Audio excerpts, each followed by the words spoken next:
Good morning guys, welcome to my new video. और इस video में हम बात क्या करेंगे बेसिकली हम लोग जितने भी आपने क्वेश्चंस डाले थे कमेंट्स पे मेरी पुरानी वीडियोस पे, मैंने वो कंपाइल करें और मैं उनके आंसर्स देने की कोशिश करूँगा।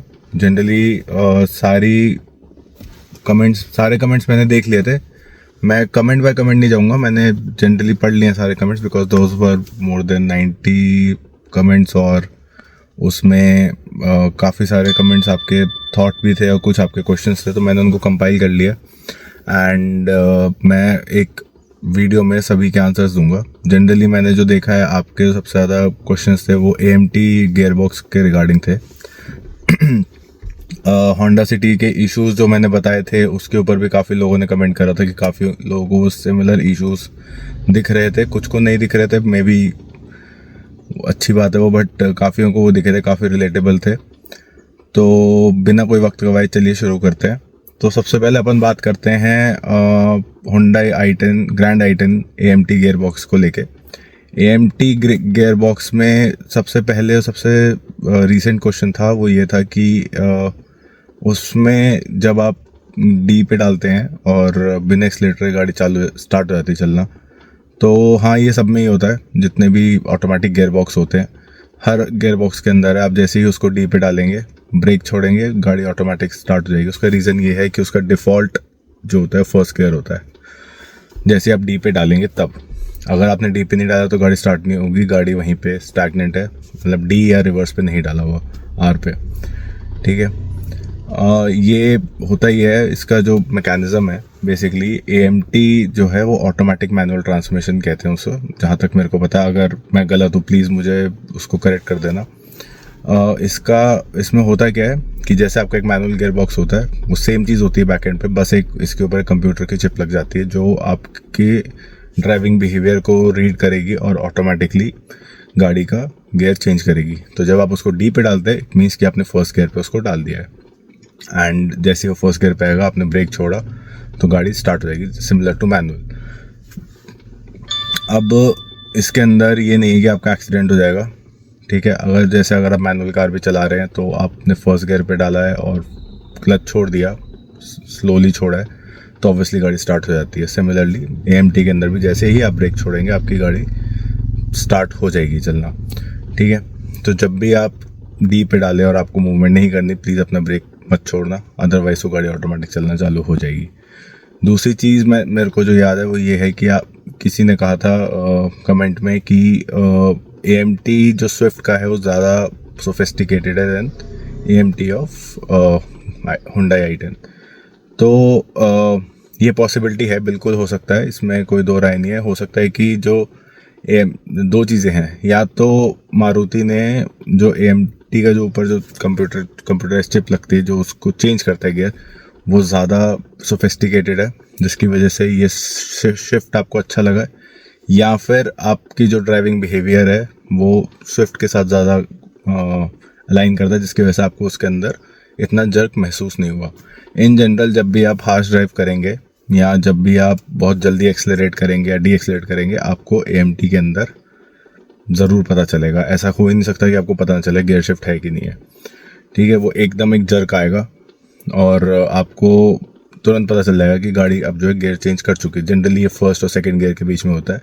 ये भी किसी ने क्वेश्चन पूछा था कमेंट में कि फर्स्ट और सेकंड के बीच में जर्क महसूस होता है या नहीं, वो होगा, ठीक है। बिकॉज अगर आप फर्स्ट गियर पे एकदम हार्ड एक्सेलरेशन करेंगे तो गाड़ी की जो RPM होती है बहुत हाई चली जाती है और वो सडन शिफ्ट में आता है। तो जो सडन शिफ्ट में आएगा तो वो सेकंड गियर में पता चलता है बहुत ज़्यादा, थर्ड में थोड़ा कम, फोर्थ में और कम, फिफ्थ में ना के बराबर पता चलेगा। तो ये AMT गियर बॉक्स के बारे में। अगर आपको डिफरेंट टाइप्स ऑफ गियर्स के रिगार्डिंग ऑटोमेटिक गियर के बारे में इंफॉर्मेशन चाहिए तो मुझे कमेंट सेक्शन में बताना, मैं उसकी वीडियो भी बना दूंगा, ठीक है। और जो AMT गियर बॉक्स होता है वो बेसिकली एक entry level automatic gear box होता है। तो इसकी वजह से जितनी भी छोटी गाड़ी हैं उन सब में AMT आता है। छोटी गाड़ी इन द सेंस आपकी जैसे i10 हो गई, स्विफ्ट हो गई, या नीचे की अगर मैं सिलेरियो वगैरह की बात करूँ, या फिर अब वैगन में भी आने लग गया है, तो इन सब के अंदर भी आपका AMT आएगा। जैसे ही आप ऊपर जाएंगे तो गाड़ियों में या जो गियर बॉक्स है वो चेंज हो जाता है ऑटोमेटिक। जैसे फॉर एग्जांपल बलिनो या ऑल्ट्रोस में आपको ऑल्ट्रोस में तो नहीं, बलिनो में CVT आता है, i20 में CVT आता है। CVT गियर बॉक्स डिफरेंट होता है। फिर टाटा ने DSG निकाला है, ठीक है। और जैसे जैसे आप ऊपर जाएंगे आपका फिर टॉर्क कन्वर्टर और बाकी 80 गियर बॉक्स भी आते हैं। कभी बहुत पुराना है वो दो, बट कुछ कंपनीज अभी भी 80 गियर बॉक्स बेच रही है। तो different type of automatic gears हैं, ठीक है। अगर मैं i10, स्विफ्ट और टियागो की बात करूँ, तीनों में AMT ही आता है। टाटा में AMT नेक्सॉन के अंदर भी देखने को मिलता है, ठीक है। तो ये सेम इशू आपको नेक्सॉन में भी मिलेगा जो आपको i10 या स्विफ्ट में आप देख रहे हो, बिकॉज वो सिमिलर गियर बॉक्स है, वो सेम बिहेव करता है।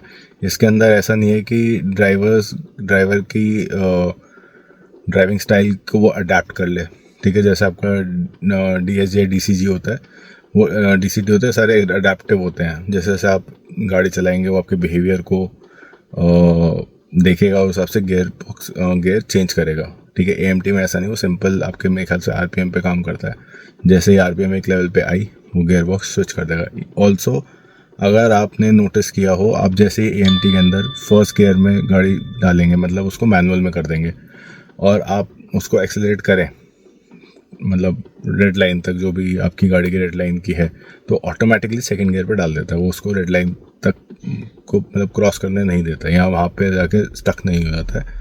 वो उसको ऑटोमेटिकली चेंज कर देगा। इसका मतलब उसका कंप्यूटर या उसकी जो चिप है वो हमेशा रीड करती है कि आपके RPM कहाँ तक जा रही है, और फिर उसको चेंज करती है, ठीक है।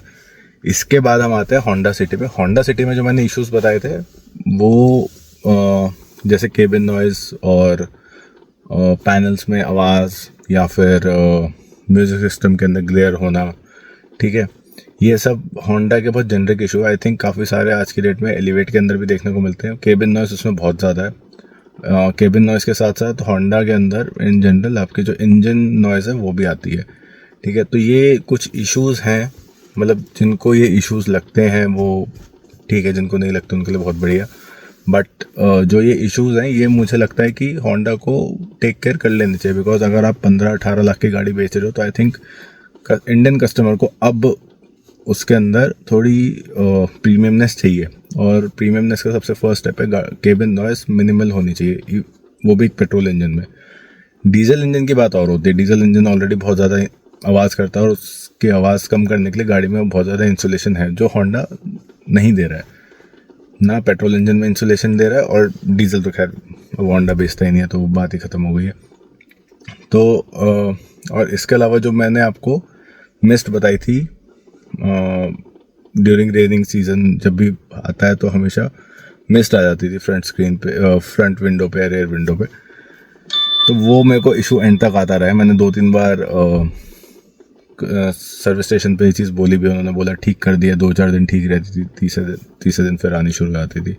आई थिंक वो कुछ सेटिंग का इशू है AC के अंदर, एंड वो जब ठीक कर देते तो हो जाती थी उसके बाद। बट नेक्स्ट सीज़न में, उस सीज़न में चाहे ना आए, बट नेक्स्ट सीज़न के अंदर फिर से आने लग जाती थी।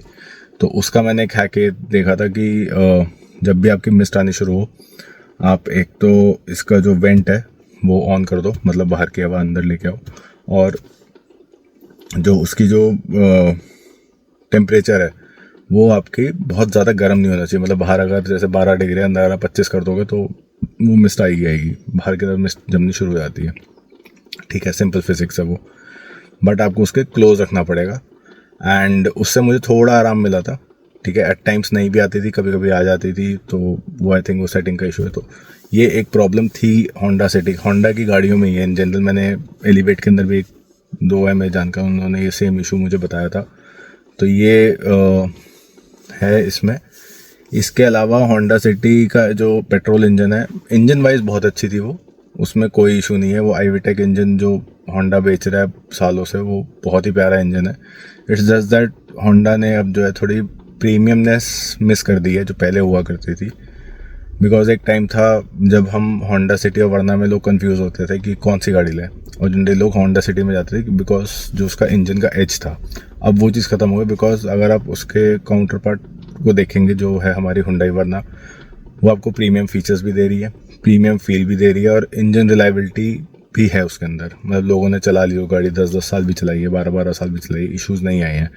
किसी को इश्यूज़ आए हैं तो that is probably because of the manufacturing defect, ठीक है। उसमें हम और आप कुछ नहीं कर सकते, वो बिकॉज रोबोटिक मैन्युफैक्चरिंग आज की डेट में तो एक एरर परसेंटेज रहती ही रहती है। पार्ट मैन्युफैक्चरिंग में इशू आया होगा, कुछ भी है, बहुत कम लोगों को आई है इशू, बट जनरली बात करूँ वर्ना के अंदर पिछली आप कोई भी वर्जन उठा लें वर्सेस होंडा सिटी के पिछले कोई भी वर्जन उठा लें, इवन हुआ ये है कि वर्ना के जो प्रीमियमनेस है, जो फीचर्स है, वो कंपनी ने धीरे धीरे इंक्रीज़ करे मार्केट के बिहेवियर को देखते हुए, ठीक है।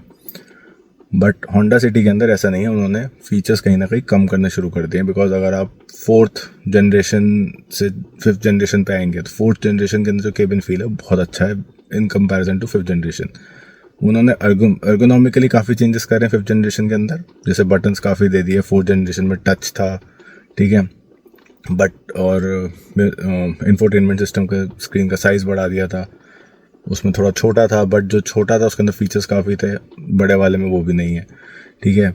ग्लेयर का इशू है, पहले नहीं था, पहले ज़्यादा बेटर था उसके अंदर, और ग्राउंड क्लियरेंस की तो बात करने की ज़रूरत ही नहीं, बिकॉज दोनों मतलब सेडान या सेडान ग्राउंड क्लियरेंस वैसे भी कुछ होती नहीं है। तो आई थिंक ये मैंने पूरा सम अप कर दिया था शॉर्ट, मतलब ठीक शॉर्ट वीडियो के अंदर, जिसमें आप लोगों के जितने क्वेश्चंस थे। और इसके अलावा अगर कोई और क्वेश्चन हो गाड़ियों को लेके, मतलब लार्जली जो मैंने तक वीडियोस डाले, तो आप प्लीज़ इस कमेंट सेक्शन में ज़रूर डालना, एंड मैं उन सबको आंसर करने की कोशिश करूँगा। कोशिश जैसे ही मेरे पास एक अच्छा खासा कंपाइलेशन आएगा, मैं एक कमेंट Q&A की वीडियो ज़रूर निकाल दूँगा, ठीक है। तो चलिए मिलते हैं अगली वीडियो में, थैंक यू। एंड हाँ, मैं हमेशा भूल जाता हूँ, but don't forget to like, share and subscribe the video.